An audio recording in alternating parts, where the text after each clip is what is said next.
we're prioritizing you, our valued customers who have been with us through every milestone, every moment. That's why we're putting our money where your loyalty is. Flow customers claim up to $400 in rewards for smartphones, groceries, and more when you add mobile to your current internet plan. Because loyalty isn't a one-way street. At Flow, loyalty flows both ways. Here's a fun fact. In just 29 seconds, you can say goodbye to paper bills forever. Seriously, in 29 seconds. That's less time than this ad. Head over to discoverflow.co or visit us in-store and update your contact information now. By October 1st, your bills will be digital, easy to access, secure, and hassle-free. So what are you waiting for? This ad still has 2 seconds left, and you could have already gone paperless.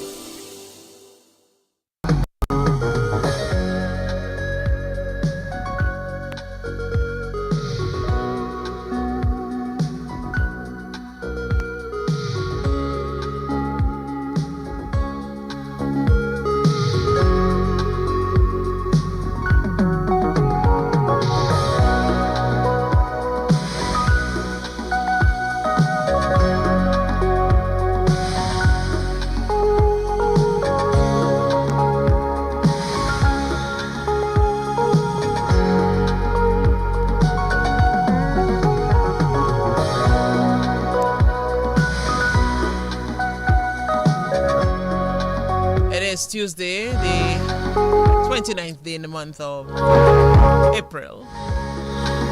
Make way for the month of May. And May brings with it a lot. One of the big events in May is a tech exposition in Dominica, put on by the NTRC, the National Telecommunications Regulatory Commission. It's a huge exposition, and the plan is for it to become even bigger. But how do we make it bigger? I think we have to embrace it more, see it as ours, recognize the creativity and the talent of our young people. Not just young people, but a lot of young people are involved in this. Schools are being targeted. And there's a lot from this exposition that will teach you about, the resilience of Dominicans as well. So here's an invitation to go to the Tech Expo. It's from the 8th of May, but of course we have our guests. They'll tell us more about that. It's their job, obviously. But I'm excited about this. I think it should be bigger, though. I don't know, as I said, but it has to be a national effort. We have to see this as necessary, as part of our developmental thrust.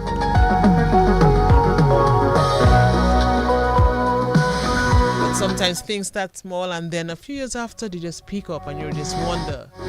So probably we'll see even bigger things. But there are big things happening at the Tech Expo, I tell you. The whole organization, the efforts to ensure that people submit and participate in an activity like this. So we're going to raise awareness about this upcoming activity. Another avenue, of course, to learn more about it. Creativity and innovation will definitely take center stage, and I really hope that many more people will take the opportunity to see for themselves what is exhibited and to really get a greater appreciation for the technical expertise, the technical know-how of our young people. And one of the main highlights of the exposition is that you can engage with the very bright minds behind this project. So let's go to Studio 2. We have guests in studio. A beautiful lady and a gentleman.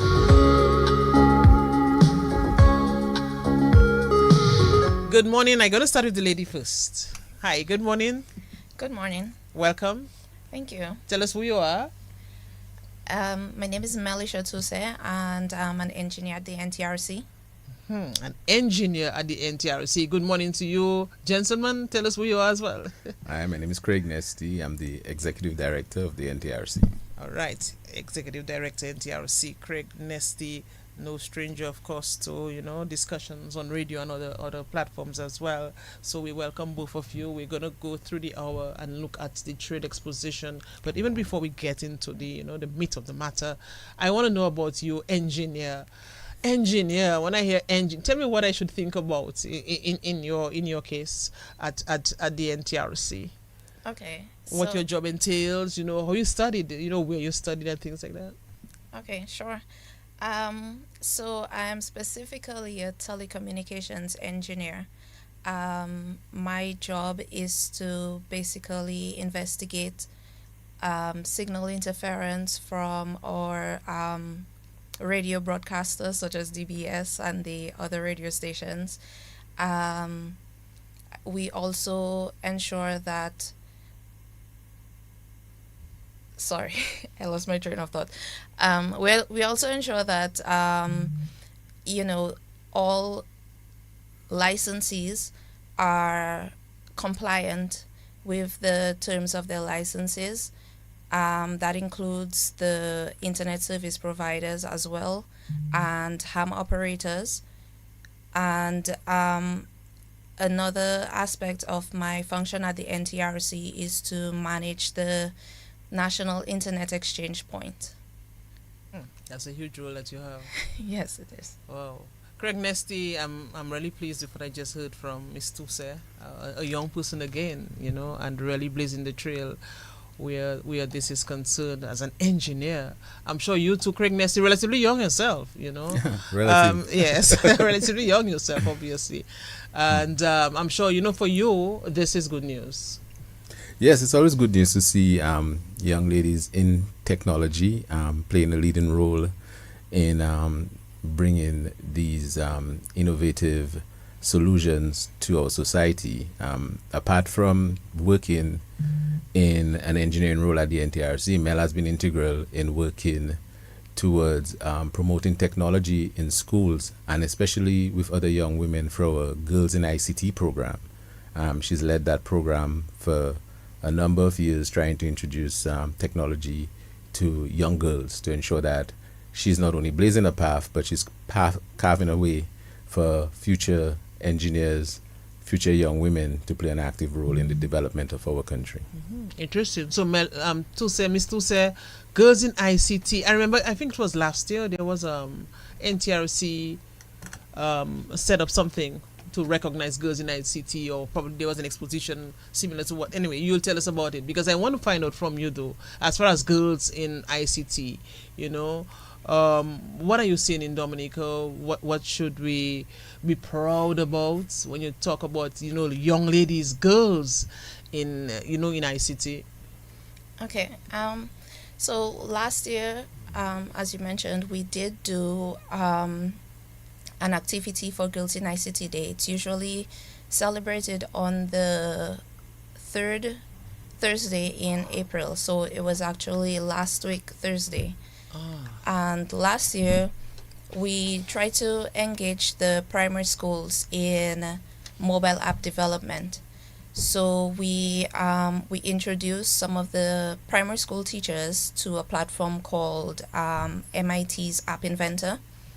And the teachers then went on to work with the students to build mobile applications, and we had about 10 to 15 submissions for that competition, and that included like a digital paper doll that you could dress.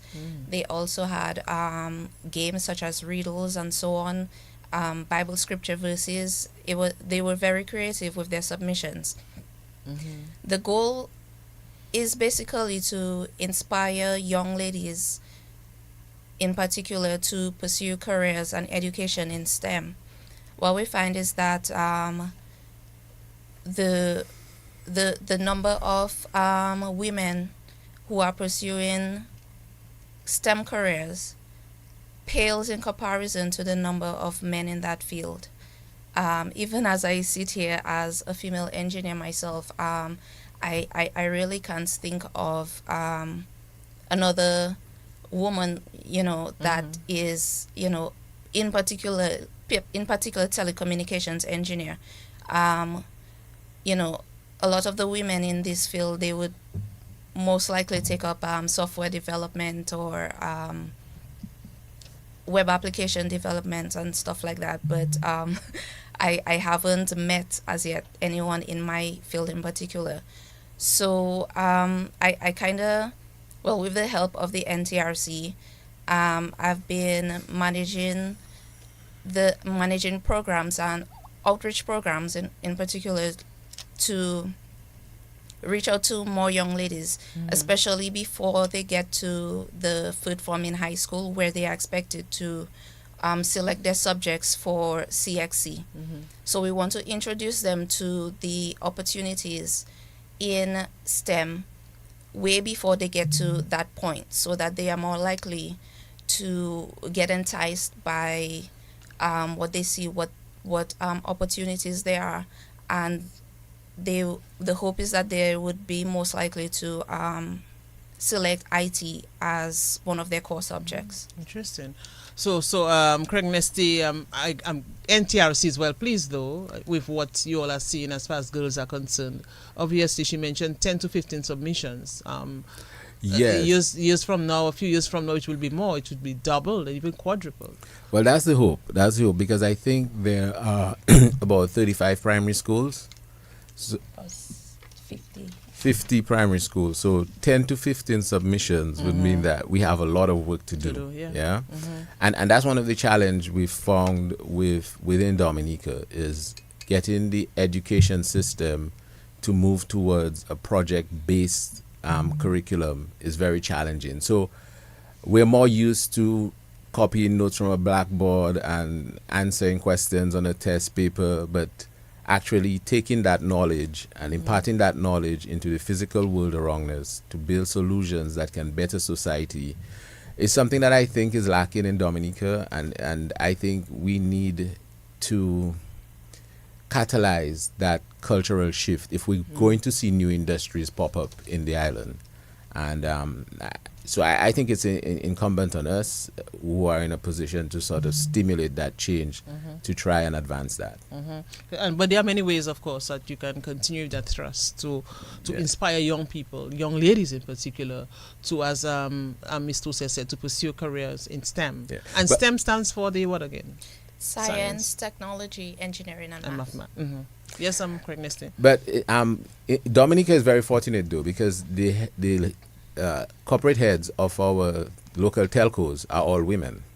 So Cable and Wireless Flow is Sharon Jemmett, who is also an engineer in her own right, and Melissa Abbott is the head of Digicel now, and some years prior to that it was Nikima Roye. So we've at a leadership role though in telecoms in Dominica, we've been doing fairly okay, I would think. Yeah. And we have this Miss Jappier, or Miss or Mrs. Oh yes, and Dr. Jermaine Jappier Dr. is Jappier, head yes. of Caribbean Digital Transformation Project. So at a leadership level, the women have definitely assumed the reins of some important organizations on island. That doesn't say we should stop at that. We definitely need more women in the technical realm, as Melissa is saying, but these achievements should not go unmentioned. Is there a website, the NTRC has a website with, or anything online with information put into that in terms of where young ladies who are interested, maybe career opportunities or where they can study and things like that, or additional information that will help them in pursuing that goal? I'll leave that one to Mel. Yes, Mel, tell us. That's the plan. That's part of our plan. The thing about it is, the Girls in ICT Day is a day designated by the ITU, the International Telecommunications Union. So, as I mentioned before, this project management of that project is not my key role. It's something I do as as a woman in the field. So it might require some more resources to have it as an ongoing thing, but we do our best every year to participate in the celebration of Girls in ICT Day. This year, unfortunately, the day landed while the students were on their Easter break, so we didn't prioritize that. Yeah. Oh, okay. All right, but that's good. Good news. A lot is happening. Let's go now to what is coming up. That big exposition. Where are we? Where are you now in terms of getting ready? Well, I think it's a race to the end. There are a lot of challenges, a lot of hiccups that we need to overcome in order to bring the day to fruition. This year, we shifted the focus from more of an exhibition to a competition for the schools. The schools were indicating to us in prior tech expos. I think we had 2 or 3 before. 2? Yeah. Yeah, in our prior to tech expos, the schools were basically saying they put a lot of effort into it. It's not really a competition, it's just an exposition of their skills and so forth. So we sort of switch it up a bit this year. So this year there's actually a competition. So it's like your reading competition going on at DBS. It's actually a competition among all the high schools. There'll be major prizes for the winners. The first, second, and third place participants would be awarded prizes for themselves and the schools.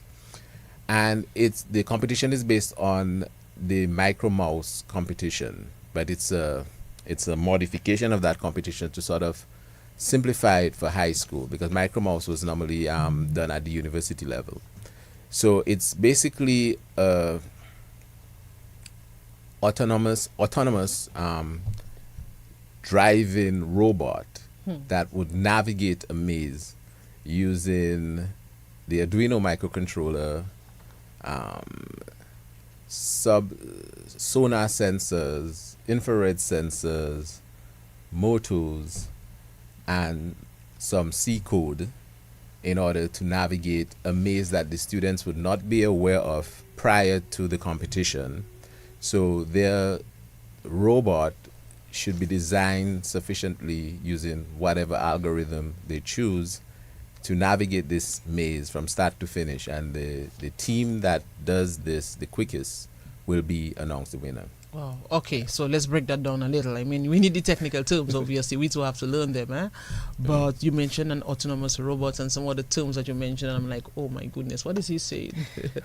But it's good that even a lot of young people understand this. For them, that is like, easy. But just break it down for someone who's listening who's not sure what exactly, or maybe give an example so they can form a picture in your, in their mind. Autonomous just means it's operating on its own accord. So the students are not controlling the mechanical robot once they put it down on the maze. So it by itself, based on the programming that they've uploaded into the computer chip of the robot, that robot basically will navigate the maze by itself. There'll be no more intervention from the students once the robot has been put into the maze, right? So that's why we say it's autonomous. And it's a precursor to a lot of things in technology right now. Like I was watching something on the weekend called an ADI, autonomous drone insect, where they were designing small little insects to fly by themselves to pollinate plants and so forth, right? To stimulate agricultural production. And then you have self-driving cars. That's another autonomous scenario where you have cars that just drives through cities. So the kids are getting a practical experience about building an autonomous device that will navigate a maze. So they would have to take a number of the concepts that they've learned in class, like, for instance, how many revolutions does a tire make for it to move 1 meter, for example?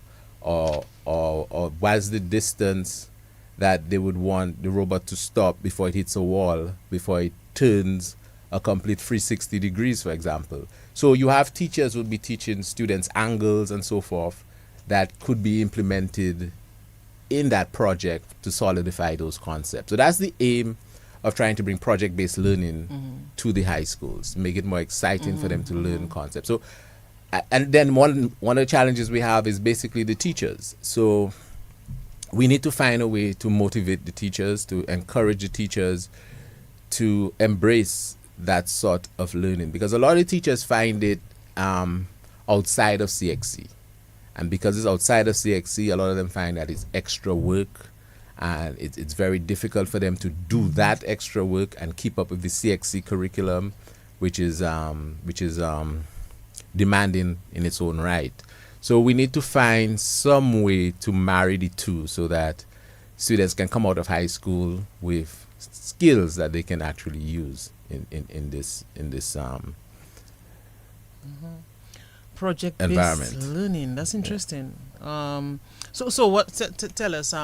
In reference to the gadgets that they need.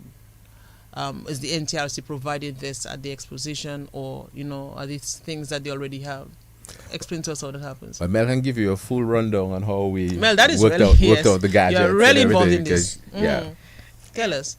Okay, so NTRC has donated all the microcontrollers and the electronic components for the students to be able to build these autonomous robots, and they, based on their individual strategies, we have had to procure some additional components so that they would be able to build it according to their plan, basically. There are a number of ways that a robot may determine, the correct path or the distance, and, how to make turns. So the students basically have to come together, decide, okay, we're going to do it this way. You could use infrared sensors, you could use ultrasonic sensors, you could use different components to build your robot, but it's up to the students to let us know, hey, I'm going to implement the use of this particular component, and we procure it on their behalf. So the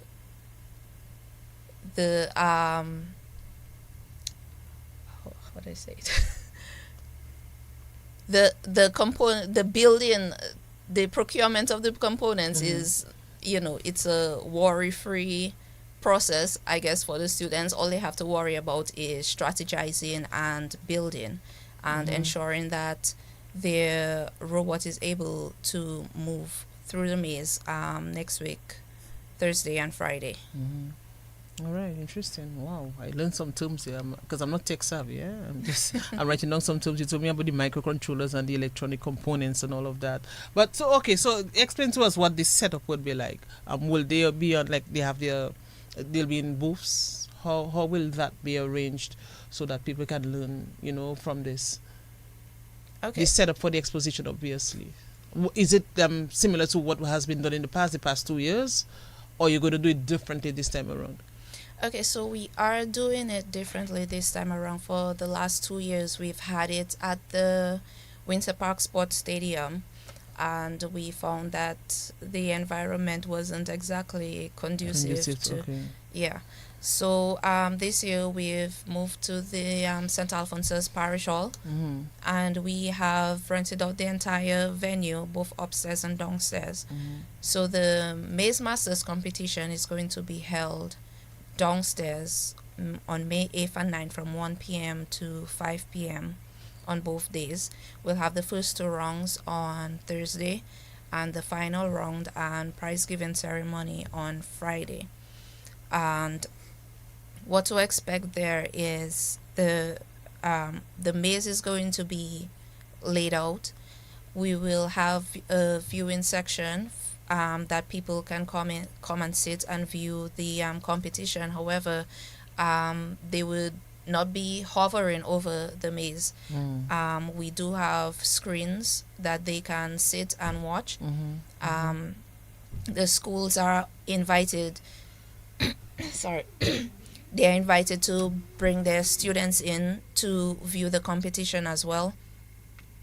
And in addition to that, we have a innovation station that would be going on throughout the day as well, where students can come in and learn to make an LED light or make a motor run, or just familiarize themselves with the interface for programming.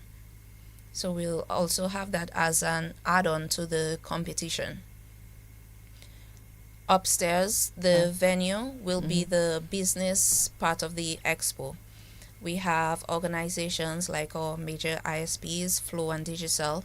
We have Intellico, Open Solutions, PCAT Innovations. We have Jolly's Pharmacy, NBD, NCCU as well. We have Mr. Walter Greenaway. We have the mobile app creators of We Planet on board, and Robinson and Associates. We also have a presentation component that will be going on throughout the day as well, where some of these organizations will make presentations to the public and to small business owners throughout the day. We also have a presentation from Google on how to do prompt engineering using their Gemini platform. I'm not sure if you or the public are aware that Gemini is Google's version of ChatGPT, so to speak.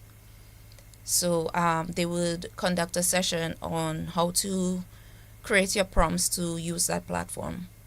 We're trying to work out the details of the scheduling for that particular session, but it will be posted on our webpage, www.ntrcdominica.dm/tech-expo. Interesting. Oh, wow. And they'll walk you through, of course, the designs, right? They'll share insights and, they'll explain exactly what they have. Yes. That is one of the main attractions, right, Craig Nesty? Well, the fact that they can teach people who come to see the exhibition to come, Yes. So the top floor that Mel talked about, the technologists in Dominica will be there to display the technology solutions that they have on offer. So we encourage the public to come because there are a lot of innovative solutions that are available to the public, like vehicle tracking and so forth from different vendors. The telcos will have prizes on this. Prices available at that event, so you may get discounts on mobile plans. You might get a free phone. The Flow and Digicel, they will come with their excitement around their merchandising and so forth. So we encourage the public to come in, and that's one of the pain points we had last year. The technologists on the island said they did not see a lot of traffic from the public coming to the event. So they went all out to show what they had on display. The artificial intelligence cameras, for example, being displayed by AI that could do facial recognition and track who's coming where and so forth. That was on display and available at very, very good pricing to the public, but not many businesses showed up to see what sort of security solutions are available. Walter Greenaway, he's making a lot of 3D carvings with his CNC machine and so forth, which is digitally programmed to give you models of whatever you want. That is also available. He does a lot of trophies and so forth and plaques and so forth for different events. So there are a number of technologies. Robinson's, for example, also provides a lot of technology services. I'm not sure if PCAT does a lot of work in the community. In a lot of different areas, from solar installations to networking to last year they had a project which they were very proud of. They could monitor the boiling lake from Roseau through long line point of sight links that would basically give the geologists in Trinidad or wherever the ability to monitor the lake in real time to see whether it was getting cold or getting hot and whatever. But so there's a lot of capacity there, and if you have problems in your industry, if you need solutions, I would encourage you to come on down to the Tech Expo and have discussions with the technologists there. They may be able to help you. Interesting. As you mentioned, there's a lot of capacity there. Yeah. But how do we get people to just go down there in droves, and see for themselves and learn, ask questions and all of that? Yeah. I think that is one of the biggest challenges that you would have faced in the past 2 years. It is. And there's a lot. I mean, I was looking at, some of the snippets of the exposition last year in particular, and even the year before, and I was like, wow, I was amazed that so much is happening there. So much is happening that we have missed out on. So how are you, ensuring that, you have a lot of people, even all the schools should take advantage of this? that's what we're hoping. I think Mel has sent invitations to all of the principals to have the schools come and support the students. So we're trying to demystify technology for the kids, that's right? it. So they get to see all that, and hopefully they're inspired for next year, so we can do even more.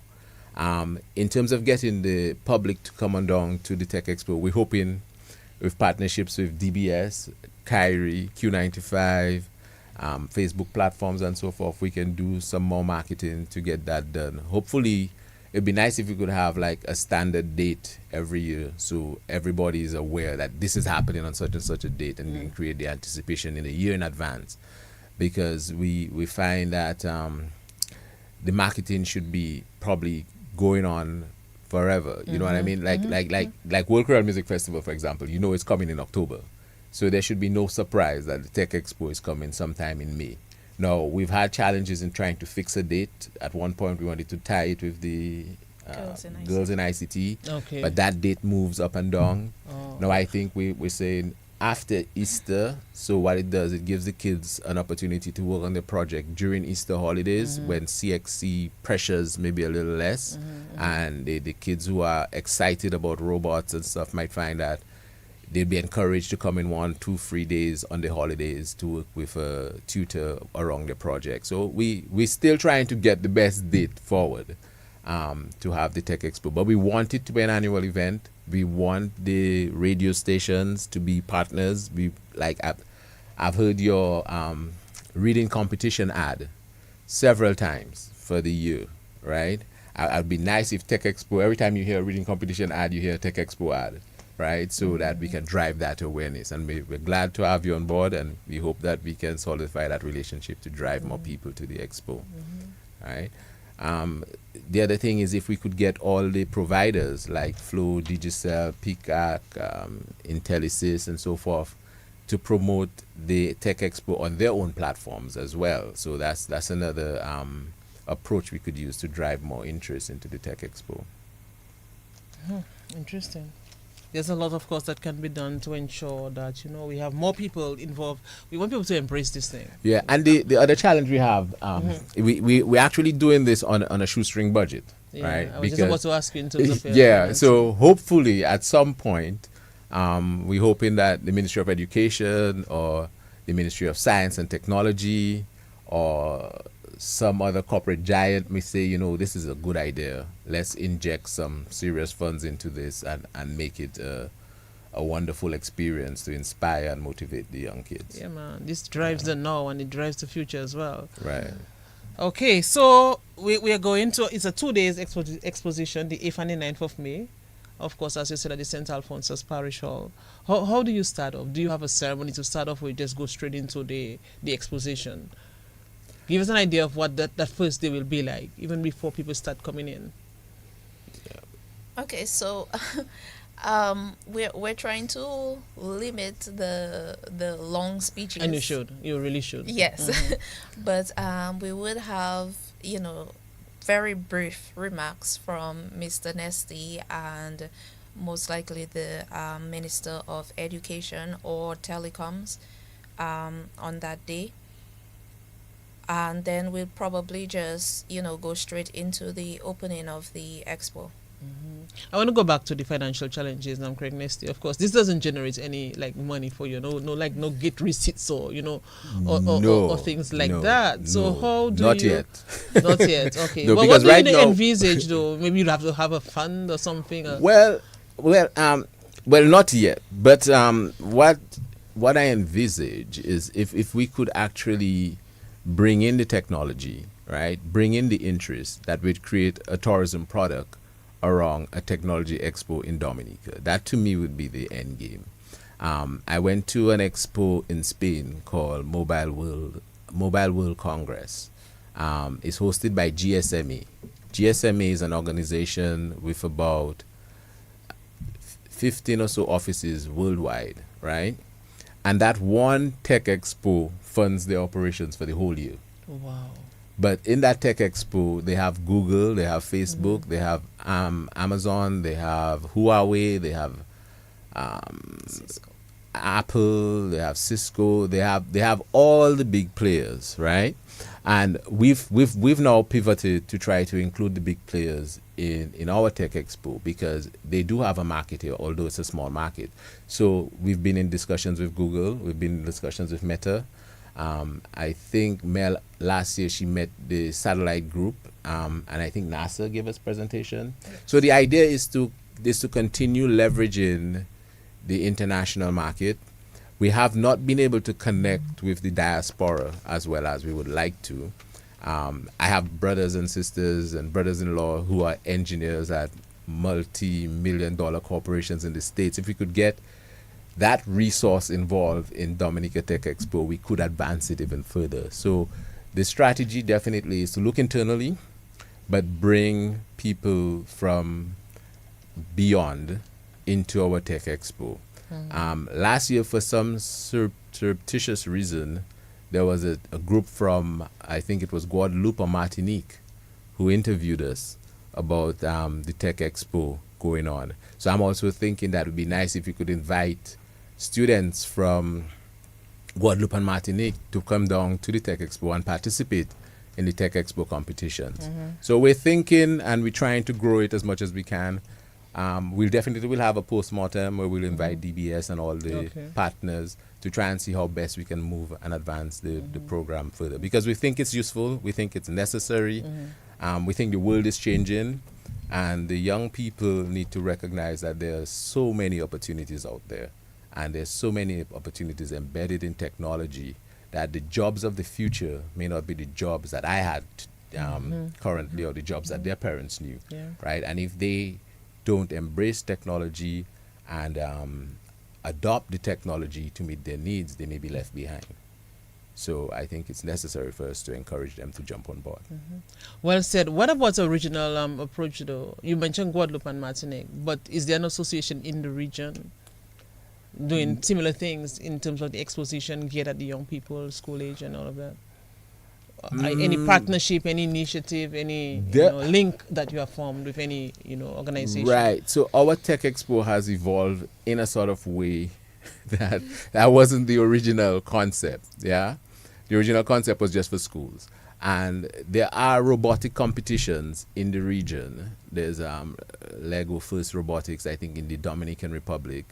There's also a robotic competition, a robotic training in Barbados that we've sent Dominican students to.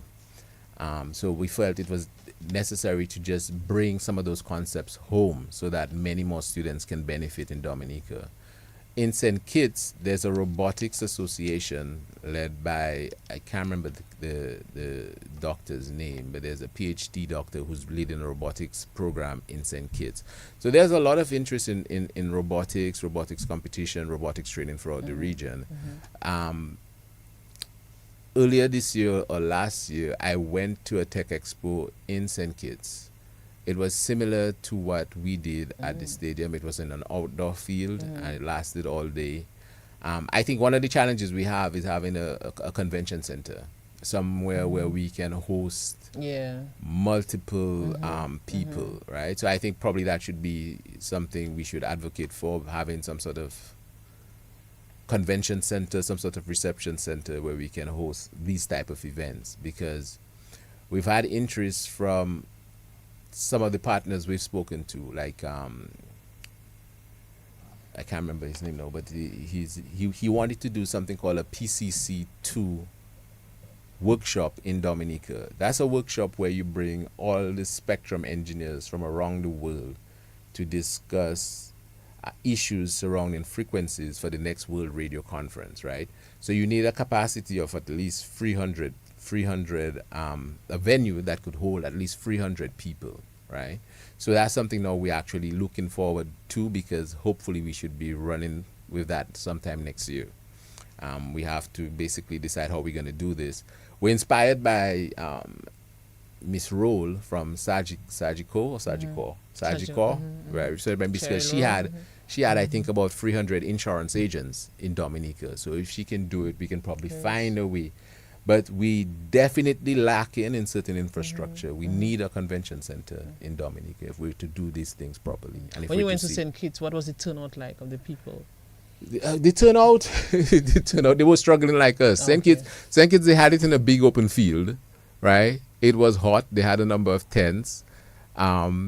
They had displays from different schools and their robotics organization, the robotics club, and they had some of the entrepreneurs displaying their wares there as well. So it was pretty similar to what we did in Dominica the first time around and the second time around. What we found though was that setting was very difficult for the students. I mean, the heat was unbearable. By about 1 o'clock, people were ready to pack up, right? So you had people straddling in at 3:30, 4 o'clock to look at the Tech Expo, coming from work. So they just done work and they come in to look at the Tech Expo and be like, yeah, well, everything's done. They're like really disappointed. Yeah. Melissa, to say, explain too what is an ideal setting for an exposition like that, because I'm here in Craig and I'm also thinking you need a washroom facilities, you need other things as well.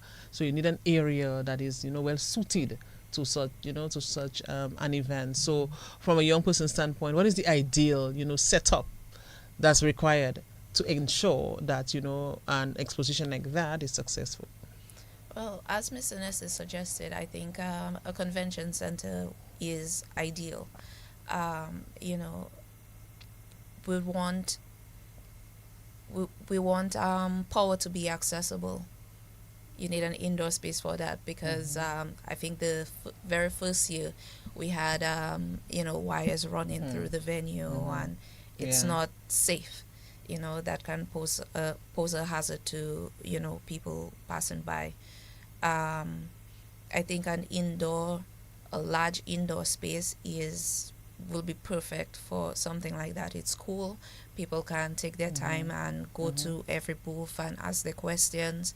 We can host the workshops and presentations right there as well in a room close by, and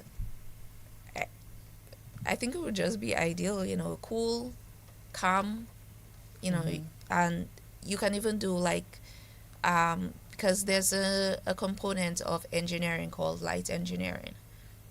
So basically you could have, LEDs responding to different sound or even make like an LED show as well. So that is something that would be interesting to have at our Tech Expo, but unfortunately, we have it during the day when you can't see the LED lights and all that. Although this year, on Friday, we plan on going up to 7 o'clock to give the businesses as much time and give the public as much time to come and visit the expo and familiarize yourself with what our tech entrepreneurs have available in store. Interesting. Tech exposition, innovation taking the main stage. That's the theme this year.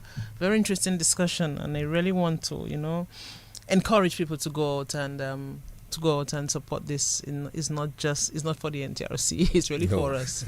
It is really for us, as a people. I would like all the schools should partake in something like that. Have some students, go in there at various intervals, and that would be so wonderful. If you have a lot of students going there, not just the high school students, primary school as well, and even the young ones, the early childhood education centers, they can be exposed to this, even at that age. I really wish that, in a few years from now, maybe even next year, we'll see much more happening. We'll have the ideal venue for such a thing, and we can only go forward and ensure that this gets bigger. But I have to say a big thank you to what you all are doing, thus far, even amidst the challenges, to ensure that this works. Any other attraction apart from just what is happening with the tech exposition? Ever thought of having something a little side event, a little attraction or something? So. Well, I know that Dr. Japierre was thinking about doing a science fair, which is sort of bigger than just the Tech Expo, because it would embrace biological sciences, physical sciences, chemistry, and so forth. So through her CARDIP, she's the project manager for the Caribbean Digital Transformation Project. So I know she had a science fair idea on her agenda as pulling something off, right?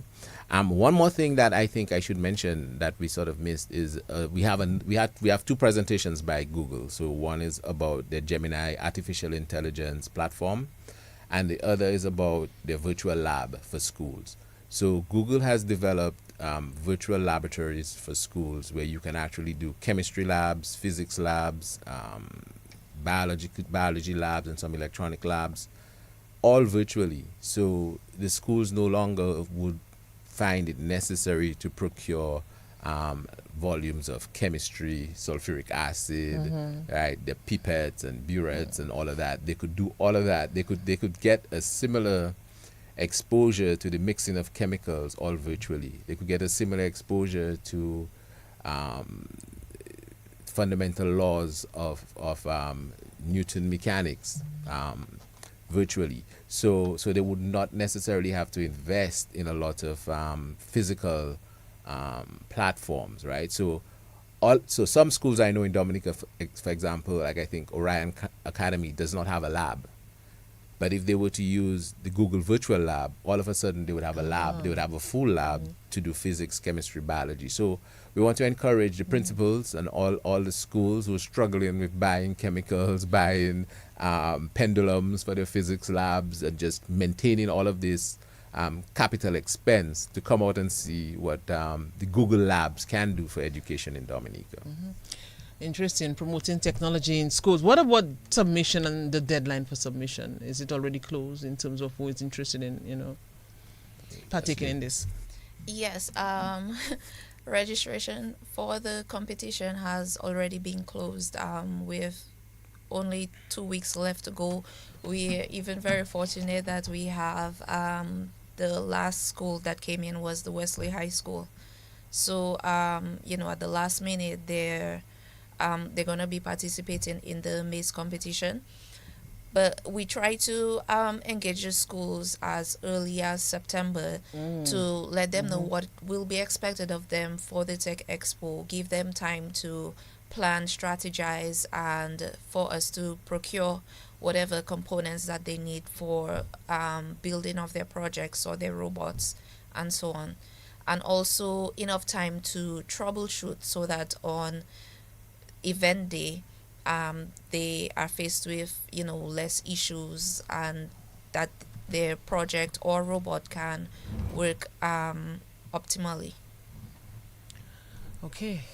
Tech exposition in Dominica put on by the NTRC, the National Telecommunications Regulatory Commission, and it's at the St. Alphonsus Parish Hall, 10 a.m. to 5 p.m., the 8th and the 9th of May. And of course, go see all what is happening there. I mean, just, be, just wowed by what young people are doing and what the business partners, are involved in as well. There's a lot too that you can learn.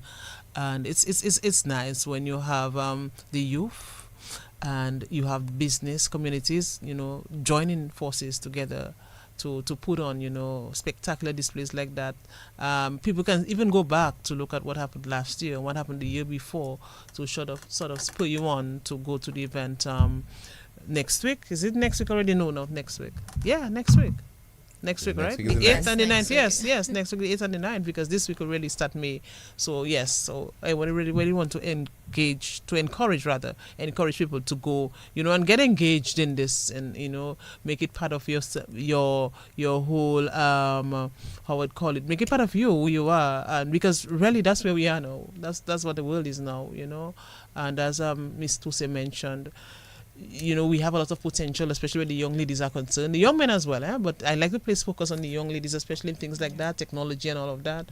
So yes, go out and just celebrate, the achievements of our young people and what the NTRC is doing to ensure that, we put ourselves on the right footing in Dominica. Of course, they are partners in this initiative. Is it too late to get other people to partner? Or you welcome anybody at this time, or it's just too late? Yeah, we welcome. Because with our flyers, we have to put out the sponsors, flyers and all that, their logos and all of that. Is it too late, or can they still, join? They can still come on board. We have several organizations, and I don't want to miss anybody. So let me just pull up my list. Robinson and Associates, PCAT Innovations, Open Solutions, Mr. Walter Greenaway, and Do It Center are sponsoring the construction of our maze for the Maze Masters competition. Dominica Geothermal Project, We Planet, Flow, Jollies, Intellico Security Systems, Digicel, NCCU, NBD, and we also have some companies sponsoring prizes as well, like Springfield Trading, Republic Bank, Jays Limited, and HHV Whitchurch. So a big thank you to everyone who has partnered with us in one way or another to make this event a success. Okay. Any, before we end, we have to end at 10:30. There's another program, but any your closing remarks, Craig Nesty, before we end? I know we have touched a lot, but it would be nice to hear something again from you as you encourage people to partake in this. Yes, I think it would be nice for us to get the public to come on down in droves this time around, and probably have a feedback form from the public as to what they would like to see next year and what was the takeaways that they got from the venue, from the event that they found rather useful. Do you have something set up for this? Like if they want to give the opinion, I'm maybe sure a suggestion box or something? I'm sure Mel will put something in place by then. Okay. Right? It's nice that we have the banks on board and NCCU, the credit unions on board. Some of the pain points that some of the local developers have found was integrating their mobile applications with the billing platforms of the banks so that you can have direct debit and crediting of bank accounts. Integrating your mobile applications with the billing platforms of the banks, is it? Yes. Okay. So, for example, if there was somebody who built an Uber type app in Dominica, but in order for you to engage the driver, you had to have cash and you had to pay the driver up front, right? And then go back to the app saying that you paid, and then the ride would come, the ride would come and so forth. But then the developer now had to chase the drivers to get paid their percentages for the ride. So all of that could be solved if the banking institutions came on board from a technology standpoint to reduce those pain points of the integration between the developers in our community and the banking institutions in our environment. So I'm not sure if that's a policy issue that needs to be put in place, if that's a regulatory issue at the ECCB, but those are some of the pain points that we need to address in order to move technology forward in our island. But you're optimistic about the exposition this year, obviously. I'm very optimistic about the exposition. I'm always optimistic about all the expositions because my point of view is failure is part of the learning process. I know some of my staff are like, we need to have it perfect, and we need to have it working at 100%. But to me, that's not engineering. To me, engineering is more of an iterative process. You build, you fail, you learn, you build again, right? And hopefully by the third, fourth, fifth year, we'll have refined this process sufficiently that we would have a good product for the Dominican public and encourage foreigners to actually come in and engage in our Tech Expo.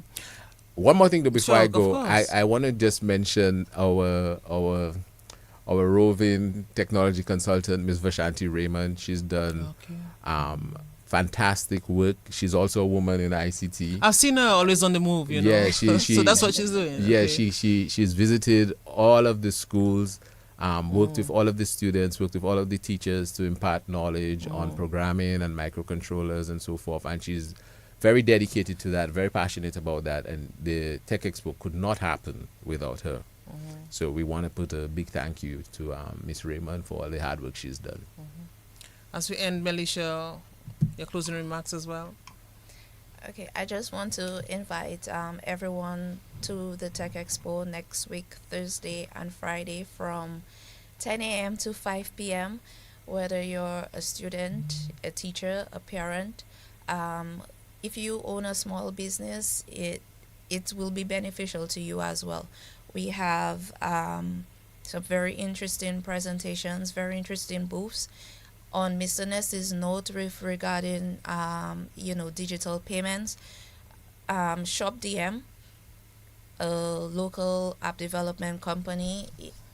They are doing a presentation on ShopPay, which is their response to, tackling that digital payment problem. And I think it would be interesting for small business owners to, find themselves at the St. Alphonsus Parish Hall next week, Friday, for that presentation. The agenda can be accessed on our webpage, www.ntrcdominica.com/tech-expo. So when that is done, you pack up shop and you go after the 2 days. But Craig Nesty, any plan probably to maybe partner with one of the banking institutions, maybe not now, but one of the institutions, to ensure that maybe the winning project or whatever can be on display at least for a few days at a bank or somewhere that people can see it. Can that be done, or because of the gadgets that you're using, it's not possible? Or you'd have to have someone here to explain. So just tell me how that could go. Well, because I'm just thinking about you have you have an exposition and you have projects like this. A lot of people would have missed it. You have partnership, of course, with some of the banks. So what if I were to go to one of the banks after the exposition, obviously, and I would see one of the big displays? That too would prompt people to show more interest in this. It's something Mel can look at. It's just that this year is a maze competition. So showing a robot without the maze may not have the desired impact, right? So hopefully by next year we might have the competition and a solution component that may be voted on as well, because prior years was basically just having innovative solutions, right? So we might incorporate both of them next year, depending on the appetite of the teachers and their ability to deliver on these projects. Hopefully, at the third, fourth iteration of this, the teachers would have found themselves more skilled with imparting the knowledge and using the components and so forth. So it's a growing process. It's a growing process. But what's wonderful is now you have young kids, 12, 13-year-old talking about motor controllers, motor drivers, Arduino microcontrollers, LEDs, and so forth. So the conversation is shifting, the culture is shifting, and hopefully the students we put out may be the ones who will transform and grow our economy. All right. Okay, well, let me thank you, both of you, for coming on. I wish we had more time for another day, though. That's already next week. We'll have to see what we can push, at least a 15 minutes, whether it's on telephone or whatever, just to give us an idea as to where you are in terms of preparation for the event. So without the event, we can do something again, maybe give you a 30 minutes or 15 minutes. I would like us to do this as well, as part of DBS's, partnership on this, because this is very important. Yes. This is very, very important. And we will play a role as well. We'll come there on the day, and give people an opportunity to see as well. So there'll be other platforms, other people as well doing this, but we have a good platform too, so we can always, ensure that we play a major role in ensuring that as well. People, take more interest in this. So DBS Radio, of course, will continue to partner on this initiative. And I'm happy, of course, that you continue to do. This is the third one, and success in future endeavors. Yeah, all right. Thank you so much to DBS for partnering with us. Thank you, Mr. Nesty. You're most welcome. Thank you so much. Okay, so that's where we come to the end of Talking Point today. The trade exposition, the technical expo, Tech Expo 2025, put on by the NTRC, the National Telecommunications Regulatory Commission. Innovation taking the main stage. That's the theme this year.